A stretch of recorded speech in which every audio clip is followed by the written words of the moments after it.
Well, Barrister Mbeseha, the corruption list and proof just keeps piling up. It's really nothing to prove at this point. It's just eminent and obvious out there, the corruption and the state of what the La Republique regime is. This happened in Yaoundé. What are your thoughts on this? Well, I think it is a little bit very, very sad. It's the saddest event of the week. First, what they were doing, for example, trying to buy obedience, to buy submission. There's nothing wrong with that. In politics, you can do all those things. But what is important for us to analyze is the type of people they were trying to buy obedience from. These are university students. Most of the university students, if not all, are aged at least 18 years or a little bit below, and maybe 25 years old. They are the young population. They are university students. There's a meaning in the word university students.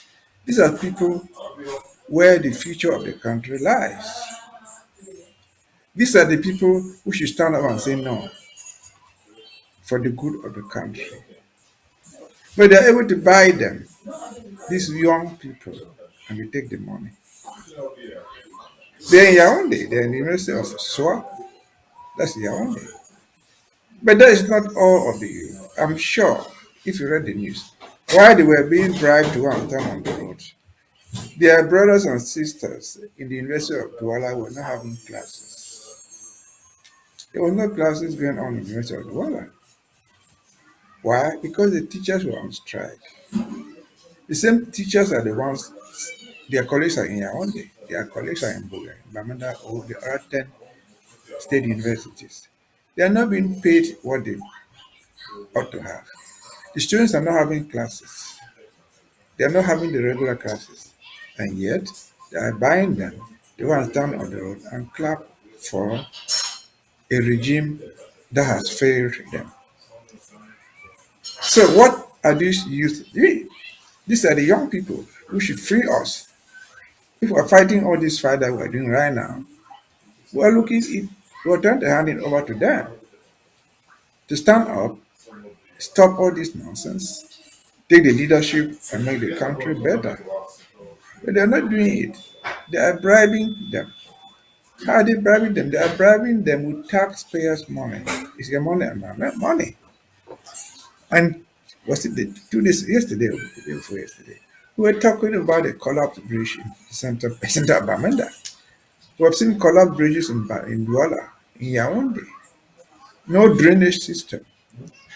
This very money could even build a gutter, could be a covered. They are not doing it. They're using the taxpayers' money to buy their survival in power. And so, seeing this being done to students who are willingly taking the money and pretending to adore this regime, pretending to close their eyes to difficulties that face the very youth, they themselves. You must ask yourselves, was it worth the pain that will ever belong to it? Never. Because even our brothers and sisters who are talking about one Cameroon, where is the future of that one Cameroon if the youth are so corrupt? Because there will be no corruption until there was a giver and a taker.